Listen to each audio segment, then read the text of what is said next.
Dr. Alex Avila, and we're back at Love University. I'm an author, psychologist, and speaker. And every week we talk about how to love ourselves, others, and a higher nature, how to improve our love, relationships, finances, and health. And today we have a very special guest today. I'm very happy to have Harville Hendrix and Helen Hunt, married therapists who have done revolutionary work with their imagotherapy techniques, helping many people find love and happiness. They've trained over 2,500 therapists in their techniques. They have over 30 years as relationship educators and therapists. Authors of the best-selling classic, Getting the Love You Want. This has been on the New York Times bestseller list, one of Oprah's favorites, won an Emmy for Oprah. She even called you the horse whisperer, Harville, if I recall. And you guys have done amazing work over the years. You're now doing the Safe Conversations Project in Dallas. And you have 6 children and 6 grandchildren. Did I miss anything? Actually, we have had a 7th. Wow. Okay, that's awesome. Okay. Very growing as we speak. So you're updating everything as we go. Okay. And first of all, it's wonderful to have you on the show. And I want to thank you. Years ago, I don't know if you remember, you endorsed my book, Love Types, on Myers-Briggs and compatibility in relationships. I remember. And in Love Types, we talk about the dating masquerade, where people have on a mask initially to impress the other person. And when the mask comes off, they find them maybe incompatible, and they have suffering and disillusionment. You guys talk a little bit something like that. Your work, and also today's crisis with the virus, where people have to stay home. We hear that a lot of marriages are having trouble. You talk about initially, I can't live without you, and now it's I can't live with you. So what do people do nowadays in these times of turmoil as married couples? Well, it's interesting that the whatever dynamics are going on in a relationship are amplified when those relationships get under any kind of stress. Yes. Most of the time. Sometimes people are transformed by the stress and they go to empathy, but usually they go to more stress. So now people are home, and they still have the same dynamics, and they know what to do before, and now it's worse. Yes. So what we've tried to do in this period, in all of our talks like this, is to say, there is a way you can use this situation to actually improve your relationship, but you have to learn a skill. It's that simple. You have to learn a skill. And one skill is when you feel like you want to respond to your partner, you need to make an appointment to talk to them. That'll just slow down your brain. If you go from your emotional brain in the amygdala to your prefrontal cortex and say, hey, Peter, is now a good time to talk with you about that slows you down and slows them down and gets their attention. So just one skill like that. And then the second thing is that they need to, if their partner is talking, they need to say, let me see if I've got that, and mirror it back rather than saying, what the hell are you talking about? And you know that. So if they can make an appointment and mirror it back, they slow things down. And actually then they'll learn a skill that can help them get back ultimately to the relationship they had before it all went to pot. Interesting. So it's kind of like an inner mastery of your emotions where you don't react with anger or resentment quickly. So it's kind of slowing that down, you said, that reaction. We call it developing relational competency. Wow. Learn how to talk is basically about talking. Learn how to talk so you don't piss your partner off. That makes sense. And Helen, do you get pissed off sometimes or no? You know, I used to. And the way I would phrase it is brain training. Okay. That it's all about shifting from the lower brain to the upper brain, where you get curious about what your partner is saying. I see. Yeah, and curiosity, just to amplify, big deal. Can you tell me what's going on with you rather than what in the hell is going on with you? Exactly. Curiosity is a big deal. So we use that a lot. I see. So you develop compassion, I guess, from that, right? Or empathy. You understand more about the person. Now here's one thing I found interesting is you said typical marriage therapy deals with the individual partner's emotions and how to communicate it. But you guys talk about the I vow or sacred space, which is kind of an interactive part, the actual relationship itself. And that's a shift. Why is that so important to focus on the relationship as an entity? Yeah, it was Martin Buber. When Harville was putting together a lot of imago theory and safe conversations theory, and in reading Buber, he talks about the I-thou relationship. I thought, what was that? And he said basically a lot of us treat a partner like I am the person you love, right? Yes. And if you love me, then you want to meet my needs. And so I'll tell you what my needs are. And your job is to meet needs because you said you love me. So that's, and you're an it and I'm the thou. Buber says that until someone shifts and instead of treating someone else as an I it, treats them like an I thou, like what can I do for you today? You love me, but I want to devote my life to your welfare because you're devoting. But anyway, you just, when you focus on the I thou, Buber says that the energies of love begin to flow through the people and into the space between. And when I took that phrase, the space between, realized it's not either person that makes a healthy relationship. It's how two people steward energy, the space between. So look in their eye, a tone of their voice, much less the words. Wow, that's beautiful. It's kind of like a spiritual transcendence almost, like you're reaching a higher point of energy existence. Of love or the energy of God, you know, whatever your language, that God resides in the space between. Exactly. You know, I've been trying to like pronounce the term. I'm thinking imago. Imago. And imago in Spanish means magician. You guys may know, or wizard. So, really? Yeah, so it could be almost like a magical process, I would think, this idea. And you talk about it kind of as an archetype or composite of your parents' negative and positive traits, and you look for that in a new partner.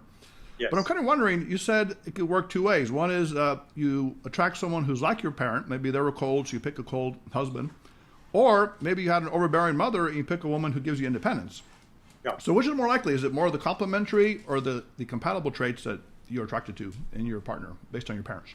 Yeah, that's a really good question. And the research on that is you pick the one who's similar. You pick a person who's similar to the caretaker with whom you had the most difficulty. Most difficult, yeah. So it turns out not to be a complementarity. It has to do with replication.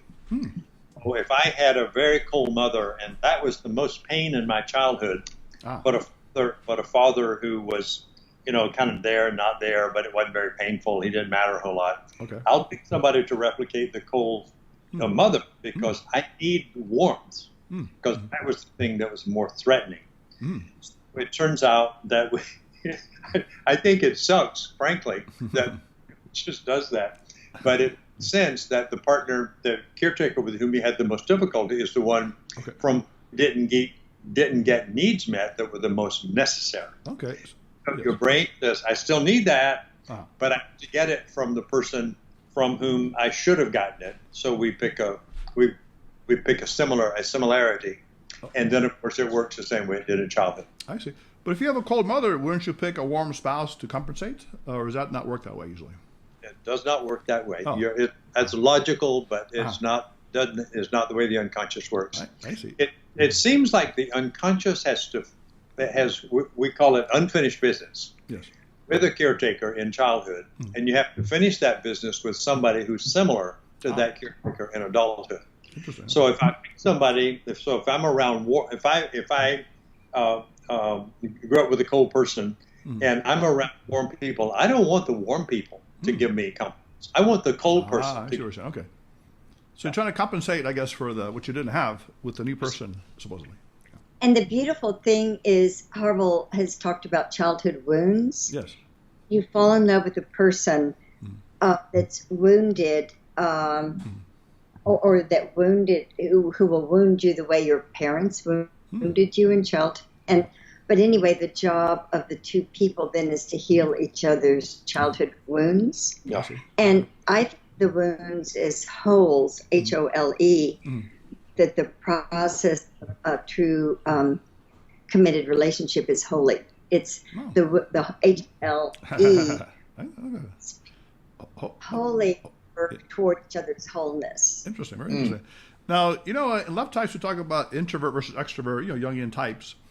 And you have a term called fuser versus isolator. So let's say you have a partner who's a very internal person, the other one's external. Now, can they balance each other out, like respect each other's style, or you think there's always going to be that push and pull psychologically? One wants to get too close, the other one wants their space. Well, unless they talk about it and can come to some understanding of mutual needs, Yes. they will go into conflict over it. Mm-hmm. But what they need to know is everybody marries somebody who's different. Right. And if I'm an introvert, I'm going to marry an extrovert. Something. And we'll may be on a continuum, more or less extroverted, but there'll always be a polarity of energy. That seems to be the way nature is made up. Yes. The particle wave duality in quantum physics is there's always this polarity. So what we say is, hey, that's normal. That's the way nature set it up for you. Right. But also nature gave you the capacity to talk to each other. Yes. So that you can say, hey, there are times when I need privacy. And the other person can say, and there are times when I need you to be present. And so you work out how you have a balance between being with each other and being having a separate time. Yeah. Then it becomes a way you love each other is by granting each other space or presence. But if you don't work that out, it'll always be a conflict. Where were you? Or you're all gone. Or you're always overbearing. You're talking too much. Exactly. Appreciation and acceptance. Yeah. I think the big thing, I love how Harville grounds so much of Safe Conversations theory and therapy and imago in nature. Yes. And he says nature is dyadic, hot, cold, up, down, in, out. And relationship is dyadic. You're drawn to someone with an opposite energy. And you need to learn to respect that. You pick that person. Right. Everyone's drawn to fall in love with that opposite energy. Yes. And you need to learn to regulate. That when that other person needs to isolate, that's fine. Right. Don't be critical. And if one of you needs to talk, well, you just work it out that you're supposed to work it out. Right. Of course, research does say similarities in the long term usually do better, even the deepest values and preferences. So that's another factor as well. So you want to kind of have a blend of the opposites and similarities, I would imagine. But let me ask you, how about are there happy childhoods? I mean, are people that they don't really need this, that they were cool with both parents and they picked the right person? Is that pretty rare? What percentage of people you think are like that? Well, are you saying people who did have a good childhood? Yeah, good childhood, and then they pick happy parents. I mean, happy partners. Is that possible? They'll do it. It's like your past determines your future. Okay. And so if you grew up with happy, really great parents, you learn all about relational skills. Right. You learned how to express. You had good models, and you'll internalize whatever model is around you. But is that a small percentage? Is it like 15%? Would you say, or in your studies, or? Well, the number it changes as I look at demographers, people who do counting. 15 to 20% is the number of people who grew up in healthy, happy families. So the rest of us had a big 80% of us had a problem. 85%. Okay. Now the other thing is you talk about narrowing non-catastrophic exits. And I assume that means like not physically abusive situations, where you want to get away from your partner for a period of time through distractions, going to the gym or shopping and things like that, which you think is not too good because it detracts energy from your partner, right? The energy and time. But other times where you need to have a healthy time out. We have people that are very angry and they take a little time out and work out or go shopping and they come back. How do you differentiate between the two, the healthy time out and the escape? Well, an exit, as we use the term, is when I'm doing something to get away from you. Right. And so times that we need to do that sometimes from our partners? Well, if you need to do something to get away from your partner, what you need to do is talk to your partner about what's in the relationship that makes me want to get away from you and work that out. If you just act out and go to the gym, then the problem continues. So certainly you got to go to the gym. Yeah. But if you go to get away from shopping your partner, for people, right? or shopping or whatever. Yeah. But the point is that if it's, and the paradox about that is, if I want to get away from you, if I'm going to use an exit, if I say, hey, I would like to have a conversation about my wanting to go to the gym today because I'm not feeling comfortable here, I'm now closing the exit because I'm connecting with you and getting away from you. I see what you're saying. Okay. Close the exit by engaging your partner in a conversation about your need to get away. Okay. And then you can say, well, it's all of it in private. time in public time. So if it's an acting out, then it deteriorates the relationship. But if it's the balancing of energy of being with and being away from, then it helps the relationship grow. What if you say, I'm very angry right now, so I'm going to go take the charge card and buy a bunch of stuff, and I'll come back later? Is that going to work or no? Yes, so that works? No, it's got to work, but it's got to get you more of what you're trying to get away from. Right. Okay, so but you have to communicate the desire to take a time out, you're saying. And you have to learn to say, is now a good time to talk? Yes. I would talk about my need to get away right now because I'm feeling uncomfortable. Right. And that person learns to mirror back. So you learn how to engage around your need to disengage. Okay, interesting. So that makes the whole thing work. I see.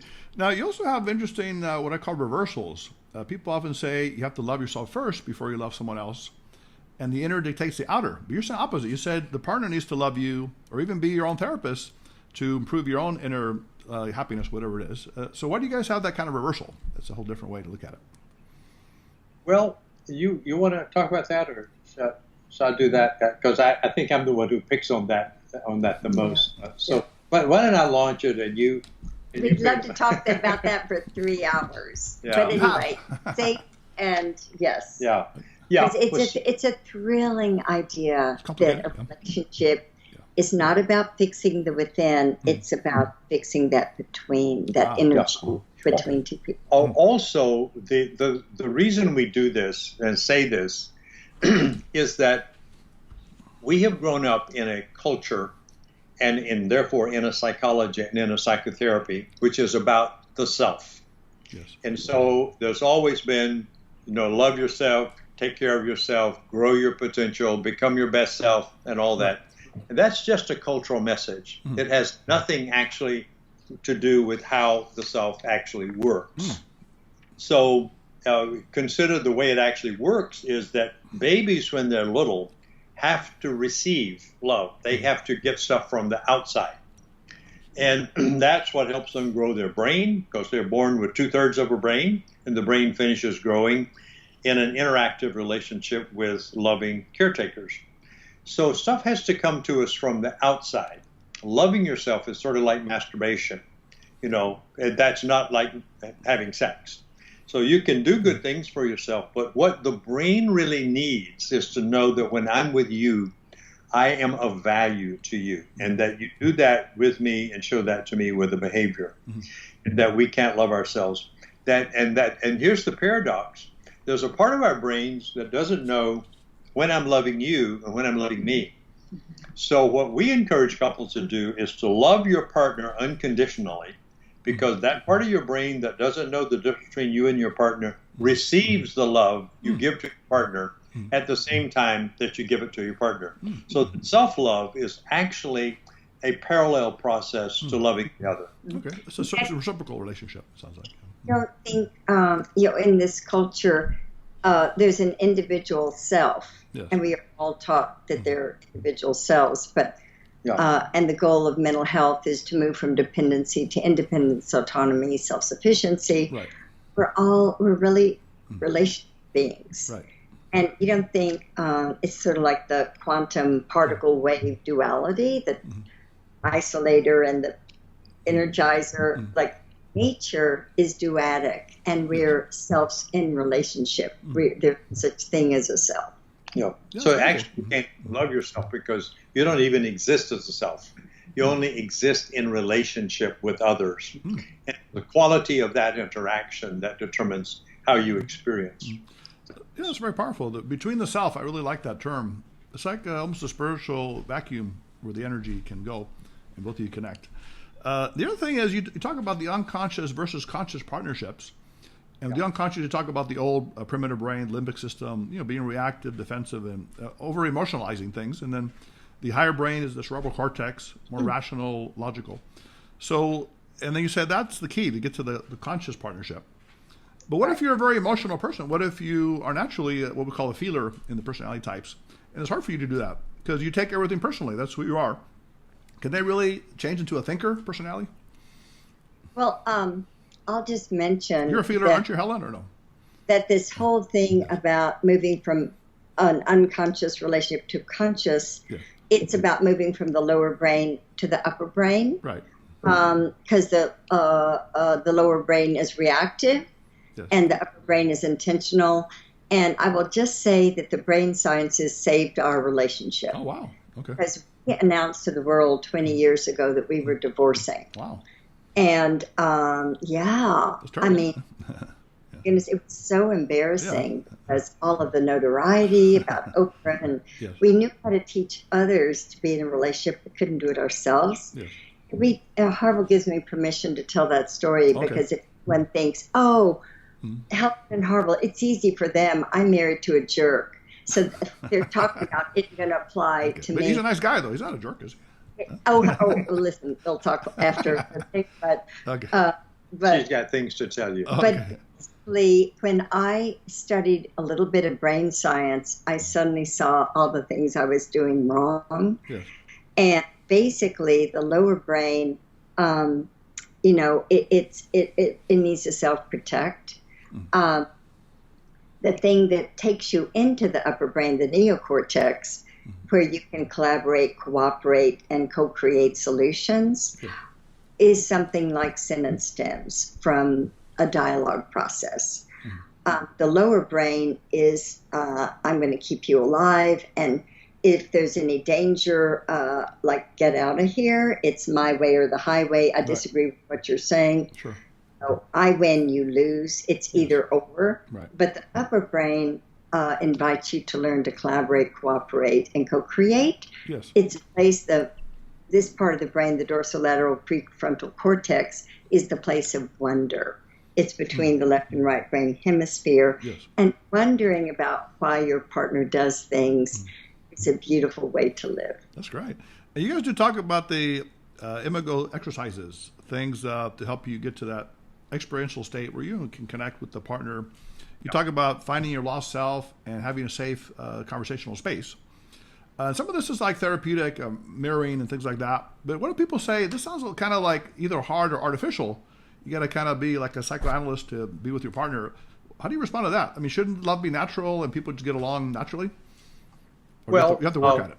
We don't say what we actually think, which is how delusional you are, to think that. What we actually say is, have you ever wanted to play tennis? Yeah, I used to play tennis actually. Yeah. So how did you learn to play tennis? Just practice. Yeah. You Practice. Well, you got a coach. Yes. Right? Yes. In other words, you learned something. You may have started by watching a video of a master tennis player, which is one of the ways you get on board, is watch how they hold the racket. Yes. So what we say is a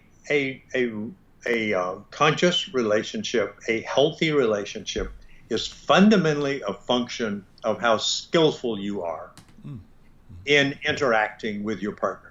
Yes. And it's just like tennis. You were not trained. Nobody comes on the planet trained to know how to interact with another human being. Right. There are a few people, like we talked about, 15, 20% of the population that know it well enough. They don't have to go to therapy, and they have good families and blah, blah, blah. 80% of us had bad models. Yes. They're not and relationship is not taught in our culture. You cannot take a course in relationship in any university because there's no one. Right. So what we say is it's a skill, and if you want a great relationship, you have to bite the bullet and learn a skill. Here's the skill. Yes. When you want to talk, we can teach it to you, and it'll work. It works all the time. We have 40 years of experience of research on this. It works. Yes. You want to talk, ask your partner for an appointment. It's now a good time to talk about our sex life. And they may say, well, not right now. I have to go, close the barn door or whatever. Right. But they need to talk about it. And then when you start talking, learn to mirror. Right. And say back, so if I'm getting this, you're saying so-and-so. And what you have to get is your partner does not live in your world. Your partner lives in your partner's world. Yes. It's a fine world. It's a wonderful world. And if you mess with it and criticize it, you are in a delusion. Yes. Your partner most of the time is not doing anything at all to hurt you. Yes. He's just doing something different from what you wish they would do. And then you for being themselves. So what we have to do is learn this skill, and we call it the dialogue process. Yes. Which you learn to mirror, you learn to validate and say, gosh, I can see that. That makes sense. And you be empathic. Wow, you must feel terrible about that. And when you engage in that sort of thing, you create safety. Yes. And when you've got safety, you've got the golden goose. Ah. And if you don't have safety, you have a demon. I see. And you don't have a choice. If you want a great relationship, you have to make it safe. I see. It's that clear, that good, scientifically backed, 30 years of research, safe relationships thrive, Right. dangerous relationships survive, but they don't thrive. Right. So we try to be as clear Yes. and hopefully non-judgmental about the lack of value of judgment as we can. Exactly. Yeah, because I guess we're, as humans, afraid of being hurt and criticized and judged. So Yeah. this emotional safety you're talking about. Now, there's a soft martial art called Aikido. I don't know if you guys heard about it, where you, instead of confronting your opponent, you harmonize with their energies, and you kind of redirect them. And it's kind of a way to balance things out. So it's a way to develop harmony. So I see some of these techniques kind of like that, where you They said are. you mirror them, so you return back what they're saying. Right. You validate and empathize. Empathy is very powerful. You feel this way, it seems like. However, it can be difficult, I imagine, because what if your partner calls you a jerk, and you're going to say, well, I understand you think I'm a jerk, and you feel angry. But what if you're feeling angry because they called you a jerk? So how do you master your own anger feelings at the moment that's happening? This is still the same thing we're talking about. You have to learn these skills and then use them when they're needed, and they're used when your partner calls you a jerk. So what you could do there, instead of counter calling them a jerk, is, so let me see if I'm getting this. Yes. Right now you feel like I'm a jerk. Yes. And then you do something amazing. Can you tell me more about how I'm a jerk? And But isn't it hard other for our person's brain- egotistically driven minds to do that? Because we don't want to be jerks. So how do you stop your own defensiveness at that moment? train. Yeah. It's called, Well- Helen talked about brain training. Yes. You have to train yourself when you hear a trigger to respond with curiosity instead of countercritical. And then you calm down because you're in a part of your brain where you're not reactive. It really calms you down to wonder Yes. about her. And then you might say, has anyone else ever made you feel this way? Like, I do want to listen to ways I'm a jerk, but tell me about in childhood. Did other people ever tell you that? I didn't mean to be a jerk, but I want to understand how you're wired and how you're made. When you were young, did anyone ever treat you that way or make you feel that way too? And just turn it into learning more, that being an opportunity to learn more about your partner. So we're being a therapist to our partners, and they're being therapists to us. So then you don't need therapy, maybe, right? That's the point. A therapist needs to teach two people to talk to each other Wait. in that way. And Imago therapists call themselves coaches because the couple knows what the problems are. But then the couple can become their own therapist, you're saying, at some point. Couples know what they need because they need to make a list of what they want. Yes. Shifting from criticism to asking from a frustration into a wish. Yeah.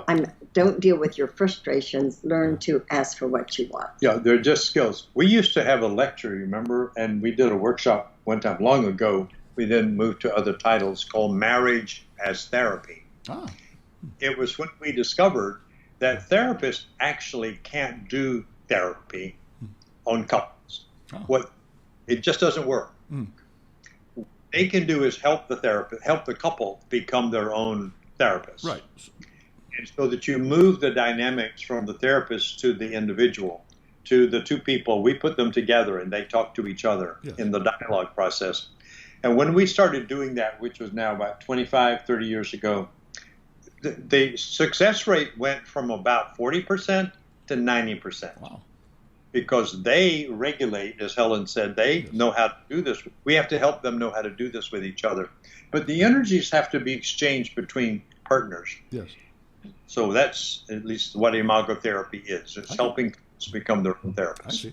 Now, how about supposedly males are not really into therapy and they're more kind of detached from it. So how does a woman get a man into therapy if they don't want to do it? They say that they want to go for help for them, that they want to understand what they could improve on, and and that they want to work on themselves, Yeah. but they need their partner there too. Oh, I see. Yeah. Okay. So kind of make a little subtle approach or something. Okay. Now, Yeah. You definitely don't tell your partner you should go to therapy. yeah, we have to change you or something. Now, how about the idea of apologizing? Some people say you should always apologize. Yeah, I burnt the dinner. I'm sorry. And some people said you should not apologize to your partner. What's your feeling on that one? It's how your partner feels. Yeah. Yeah. If your partner likes apologies, it's fine. If they say that doesn't feel good to me, ask them what does feel good. Yeah. And it's like with Helen and me, the apologies work for Helen. She really appreciates it when I apologize. Yes. Apologies have no impact on me. Oh, okay. And that has to do with somehow how we regulated things when we were little. Because I grew up with if people apologize, they then hit me again. Oh, I see. Wow. So I don't trust apologies. I see. Now, can you apologize to her though? Is it hard as a ego thing? I apologize to Helen. Yes. It works for her. Okay. But what she has to do is change a behavior for me. I want a behavior change. I see. So I know that's not going to happen again. So I need behavior. She needs apologies. Okay. So this is the thing. You need to talk with each other, Right. so you know what works for you. And there's no set of no rule books. Right. The rule book is what works, That makes sense. and you have to figure that out with each. I see. I like the fact you guys do what you call re-romanticizing, love building, or Gottman talks about the emotional bank, where you have these little exercises, right, where people can build the love, right? Caring days, fun list, and also the surprise, where you don't just give them flowers, but once in a while you give them a balloon ride or something unusual. It's kind of like a variable interval reinforcement in psychology, right? So they don't know when to expect it, but they're going to get it. So that that works pretty well. A bull ride. Would a bull ride work? Yeah, but don't tell her. You have to do a spur of the moment, right? Just take her somewhere, right? Surprise. I love excitement. You love excitement. Yeah. Yeah, so it brings the energy back into the relationship. Like, you don't want to be dull and predictable, I would imagine, right? Yeah, that's right. Yeah. Well, we would. John has done great research on that. We would support all his points about that. You want to create positive energy, Right. because that means I feel safe with you if we're having positive energy, and if we don't have that, I don't know what's going to happen. Right, and you have a flooding. You say you appreciate the person and say things you like about them. Yeah. And one thing I really like, and this is actually seems almost impossible for some people, is a zero negativity pledge, where you don't say negative things. And with the Losada ratio and other psychologists talk about the ratio of positive to negative, it should be at least 3 to 5 or 5 to 1. 5 positives to 1 negative. Yeah. But a lot of people do the negatives first and then maybe a little positive. But how do you do zero negative? I mean, how do you guys wake up that day and say, no negative things today? Do you want to talk about that? Well, this was a piece of research that we did both on ourselves and with couples. And what we ultimately came to an understanding was negativity is a toxin. It's sort of like the coronavirus. Yes. It's just as deadly. Listen, why don't I do this? Okay. Because I know that this was a 30-minute time with you. So just say, I love Harville's brilliance at simplifying theory. Yes. Basically says when two people experience safety Yes. in the space between, people connect. Yeah. If one of them feels anxious about something the other person did, the anxiety, they can't help it, they step away and connection is ruptured. Yes. And if it restores safety, they're connected again. So that's this conversation process. And the way to keep safety is zero negativity. So, and a tone of voice, a look in the eye, or a behavior. Yes. And we encourage each person to identify a flag word of, whoops, you did something just now that made me feel unsafe. Yes. And we can say, we used to use the word ouch, like, like, stop, maybe this felt unsafe. Yes. But ouch is sort of a negative, and so now the words are things like marshmallow, or melon. And if Harville looks at me in a way or says something, he really loves it when I go, watermelon, and he'll go, what'd I do? And I'll go, well, what I wish you had done just now was da-da-da. Or could you just look at me a little differently? And he'll go, oh, okay, or whatever. And then he does watermelon with me, or marshmallow, avocado, Oh, or that's kind of cute. So you have or like soft little fruit words or vegetable words for things. or That, or, Yeah. swimming pool Yeah. or something. Yeah. But it could be any word that is a lighthearted word. yes. But basically, there's that phrase: the sign of a healthy relationship is quick repair. Ah, So the moment you're beginning to yes. feel safe, Right. throw out a little word like Yes. watermelon, Yes. and have a redo. Yes. When you just said so and so, what Right. would make you feel safe Yes. is if you would say it in a different way, I see. offer a word, and the person Right. might say, "Well, I'm not so comfortable with that, but how is this?" And you work out the Exactly. repair process. You said this has really helped your marriage. You said you were on the verge of divorce, and I think you said that Helen, you're more of a feeler personality. He's more of a thinker. Is that the way it works? Left and right brain. So you Yeah. guys, what are your personality types? Do you guys know in the Myers Briggs your types? Helen does. I never can remember. INFJ maybe. INFP. Okay, I was close. Okay, that's what I am too. No, And he's a INTJ maybe. Like off the charts high. introvert. Okay, introvert, intuitive, logical, and structured. Would you say?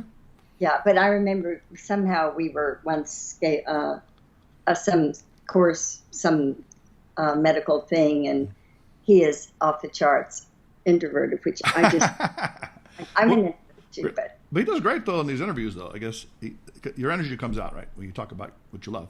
Yeah. we have Yeah. a lot of energy in our life. Yeah. I Because we just, say appreciations at night before going to bed, Wow, night, and Right. we put effort into having that's fun. amazing. yeah.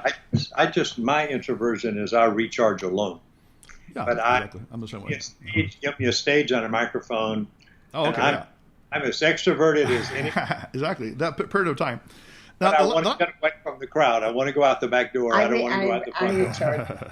Recharge So alone. we're, yeah. Now, the one thing, now spirituality, I think is kind of almost a culminating aspect here. I know you were a minister, Harville, at one time, and you come from a spiritual both of you come from spiritual backgrounds. And the concept of a imago Dei, I believe it is, the spirit of God, the image of God. So you see that there's a higher nature, something that couples can ascribe to lift the relationship to a higher point, and in a beautiful way.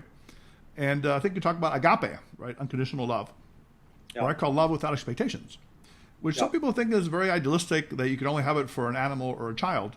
But do you feel you can have it for a couple? Can men and women love each other unconditionally? Which seems kind of hard for some people to believe. I have to say that you actually don't know about this. Remember, some years ago, I started studying Imago Dei, Yes. and which you just mentioned, and you knew I was studying it, and I wanted to write a paper, and I picked up the paper to get it done now. Oh. Yeah. So I always thought it was interesting when Harville and I were together, and he was just beginning to piece together the theory that is so brilliant. And so he was divorced, I was divorced, and I asked him if he would marry me so that I could help him get a book written. Okay, that's a good way to do it. Because I really knew the world needed this book. Yes. And he, working with some other people, they said, what do we name this theory? And Harville came up with the idea of imago. Mm-hmm. And at that time, I remember telling you, underneath the imago, I believe inside of us, the image of our caretakers, that's the image, is the Imago Dei. And you have to draw upon the Imago Dei, Yes. sacrificial love, in order to learn to heal your partner's childhood wounds, that these two work together. Exactly. And it's never been publicly, we've never talked to Wow, public. so this is the first time we're revealing it for the first time here? Began to do the research, and I just haven't had time to get a paper done. Wow. Sounds But like a paper is on a the way. paper is So on Harville, the what do way. you think about that? She just revealed something to you, a surprise, huh? Yeah. Okay. Well, she does that with some frequency. It's like we're talking and you say something. Oh, I didn't know you were thinking about that. So, but it's usually always a wonderful thing. But isn't that amazing that he would pick the term imago, Yes. and Imago Dei is Yes. right underneath. And do you Yeah. remember 40 years ago I said, we draw Yeah. upon, Imago Dei is sacrificial love. Like Yes. It's powerful. that Yeah. you give your life to someone else's, for someone else's welfare. Exactly. That's really what we're called to do in a marriage Right. or in an important relationship. Exactly. At Love University, we say that, relationships is not just about companionship, sex, or security, but it's about creating light in the world and bringing, both people together for the higher purpose. And it brings me to my last point here. We had Neil Donald Walsh on the show recently. You heard a conversation with God. And we're talking about the Omega point, which is the idea that we're getting to a point of unification in the world where people can unite as one. And even though this virus has a lot of suffering and pain and unfortunate things, in some ways it's bringing people closer. People, rich, poor, young, old, are in the same boat. You can't go out much, you can't connect, but you realize you have a lot in common. Now, how do you think this can help couples, married or people that are together, to reach a higher point of love? Can this be a unification in some ways, that they have to be together now in some ways, more than before? Let me tell you something someone told us a month ago. They said, Harville, Helen, for the first time in the history of the world, the whole world is united against a common enemy, COVID-19. And he said, it's a deadly virus. And all of us have this common enemy to not succumb to death, this virus that is killing people. Right. And this man said, I think safe conversations is part of the cure to this deadly virus. Wow. And I thought it was just very touching, he said that. Wow. And so basically, this is a time that couples need to pull together, families need to pull together, cities need to pull together, the world needs to pull together and unite in a family, a human family, a global family. I like that. That's And beautiful. this is a technology that Safe Conversations teaches you to shift from conflict to connection. And you can want to connect, but unless you have a technology, sometimes it breaks down. That's beautiful. Harville, any words for you from what you said on that? Well, I think I have a total support for that position. Yes. My thought about it is that we live in a culture which teaches us that competition is human nature. Yes. I think that's wrong, and it's been message for 250 years, and it's produced the polarization we now have in the culture.